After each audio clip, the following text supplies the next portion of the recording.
क्या आप सोच सकते हैं कि देश की राजधानी दिल्ली के सबसे सुरक्षित और व्यस्त इलाकों जनपथ और लाल किला मेट्रो स्टेशन पर रातों रात देश विरोधी पोस्टर लग जाएं, जिन पोस्टर पर लिखा हो फ्री कश्मीर और हम पाकिस्तानी हैं, और जब जांच शुरू हो तो इसके तार पश्चिमी बंगाल होते हुए सीधे तमिलनाडु के तिरुपुर की गारमेंट फैक्ट्री तक पहुंच जाए। भारत के खिलाफ रची जा रही एक बड़ी जियोपॉलिटिकल साजिश है। शेख हसीना के जाने के बाद बांग्लादेश में जो हो रहा है उसकी आग अब हमारे घर तक पहुंच चुकी है। आज हम इस वीडियो में एक बहुत ही महत्वपूर्ण इंटरनल सिक्योरिटी अपडेट के बारे में बात करने जा रहे हैं। 20 फरवरी को दिल्ली पुलिस की स्पेशल सेल ने तमिलनाडु के तिरुपुर में जाकर 6 अवैध बांग्लादेशियों को गिरफ्तार किया। यह गिरफ्तारी क्यों हुई, इसे समझने के लिए हमें सबसे पहले शुरुआत से देखना होगा। Supreme court metro police station में क्राइम नंबर 120/26 के तहत एक एफआईआर दर्ज की गई थी। अगर आप इस एफआईआर को देखेंगे तो 8 फरवरी को दिल्ली मेट्रो के गेट पर एक A4 साइज़ का पोस्टर चिपकाया गया था। यह जनपथ मेट्रो स्टेशन के गेट नंबर 3 पर लगाया गया था। जनपथ मेट्रो स्टेशन बहुत ही व्यस्त इलाका है और दिल्ली जाने वाले लगभग हर व्यक्ति को इस स्टेशन के बारे में पता होता है। इस पोस्टर में लिखा था इंडिया स्टॉप जीनोसाइड, यानी भारत नरसंहार बंद करे, और फ्री कश्मीर, यानी कश्मीर को आज़ाद करो। इसके साथ ही आसिफ मुनीर और मोहम्मद अली जिन्ना की तस्वीरें भी वहाँ छपी हुई थी। यह पोस्टर उर्दू में लिखा गया था और इसमें हम पाकिस्तानी हैं, पाकिस्तान हमारा है जैसे शब्द भी लिखे हुए थे। इसके साथ ही एक अज्ञात महिला की तस्वीर भी वहाँ मौजूद थी। बिल्कुल इसी तरह का एक और poster red fort metro station पर भी मिला। हमें यह नहीं भूलना चाहिए कि हाल ही में इसी मेट्रो स्टेशन की पार्किंग के बाहर एक बहुत बड़ा आतंकी हमला हुआ था। उसी जगह पर यह पोस्टर भी लगाया गया था। इस पोस्टर में अंग्रेज़ी में सेवियर ऑफ कश्मीर, यानी कश्मीर के रक्षक, लिखा हुआ था। इसमें कश्मीर में मारे गए आतंकियों जैसे बुरहान बानी, उमर और आसिफ मुनीर की तस्वीरें भी थीं। इस पोस्टर की कई कापियाँ जामा मस्जिद और रेड फोर्ट मेट्रो स्टेशन के आसपास के कई इलाकों में भी मिली। यह सब 20 फरवरी के आसपास की घटना है। इसके बाद दिल्ली पुलिस ने इसे बहुत ही गंभीरता से लिया, क्योंकि उसी इलाके में हाल ही में एक आतंकी हमला भी हो चुका था।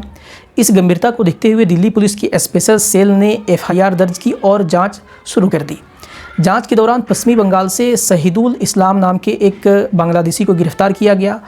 जब उसे पकड़ा गया तो पता चला कि उसने उमर नाम के एक हैंडलर के कहने पर ये पोस्टर लगाए थे।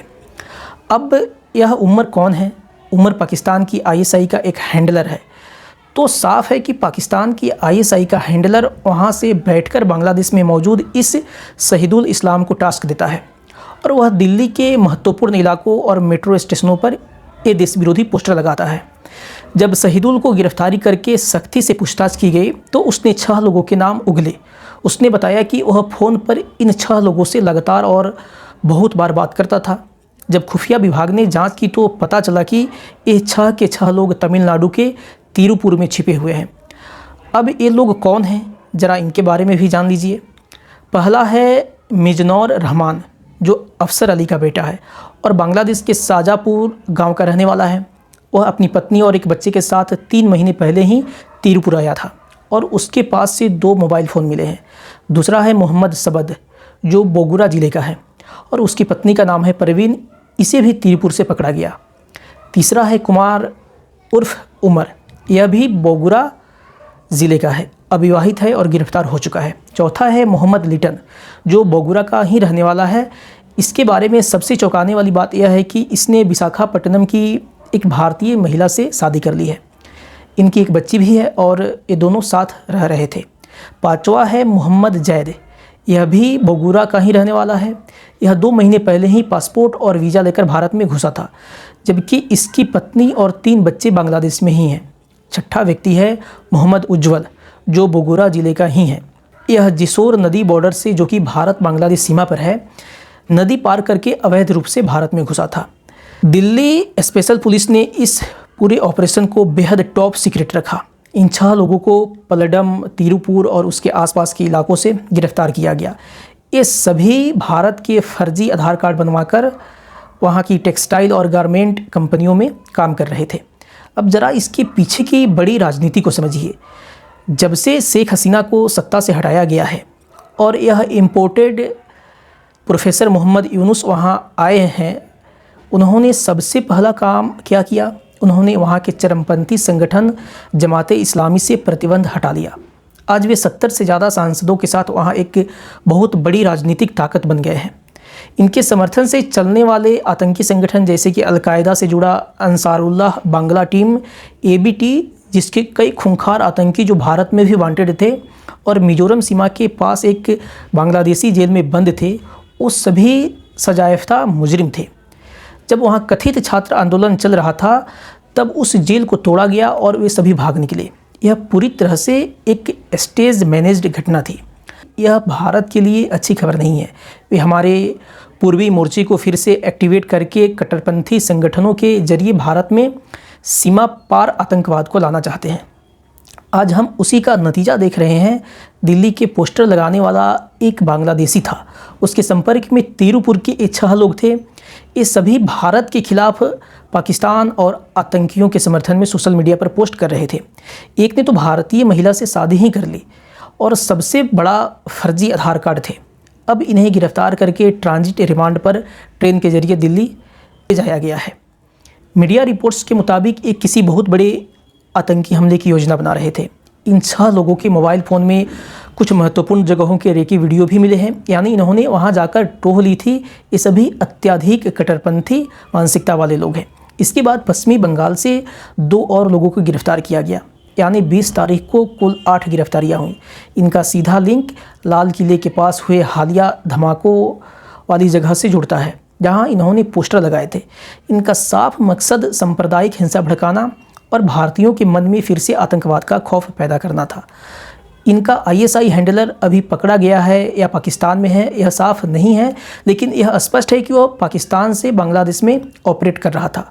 हमने पिछले साल ही बताया था कि ISI का ढाका सेल बहुत एक्टिव है, जहां ISI के 4 अधिकारी बांग्लादेश स्थित पाकिस्तानी दूतावास में बैठकर काम कर रहे हैं।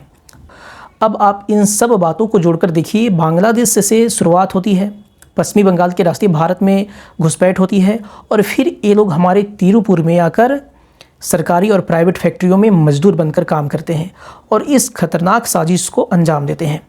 FIR में साफ लिखा है कि इनका कृत्य धर्म के आधार पर दुश्मनी और नफरत फैलाने वाला था।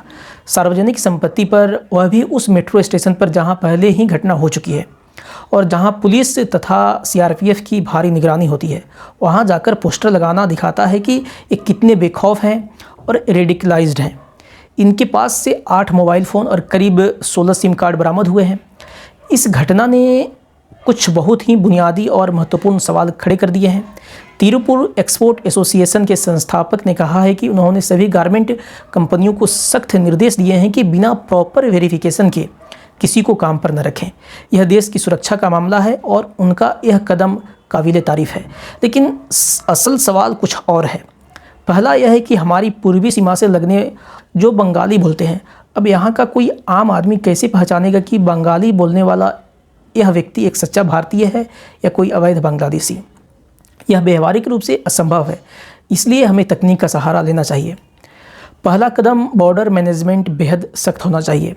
दूसरा, अगर वे वहाँ से बच निकलते हैं तो ट्रेन से ही आते हैं, इसलिए रेलवे स्टेशनों पर रैंडम चेकिंग का मजबूत सिस्टम होना चाहिए। तीसरा, कंपनियों के पास ID वेरिफिकेशन करने का आसान तरीका होना चाहिए। चौथा, पुलिस के पास भी यह जिम्मेदारी और एक्सेस होना चाहिए ताकि वे पुलिस वेरिफिकेशन सर्टिफिकेट ऑनलाइन या रियल टाइम में दे सकें। पुरानी मैनुअल व्यवस्था अब काम नहीं करेंगी। अंत में यह देखना होगा कि यह नेटवर्क कितना गहरा है।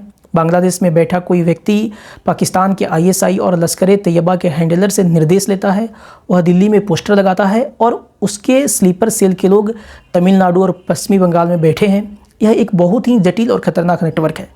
सही समय पर इन्हें पकड़ने के लिए दिल्ली पुलिस का बहुत बहुत धन्यवाद। लेकिन इसके पीछे का पूरा सिस्टम क्या है और वे किन किन जगहों को निशाना बनाने वाले थे, इसका जवाब विस्तृत जाँच के बाद ही मिलेगा।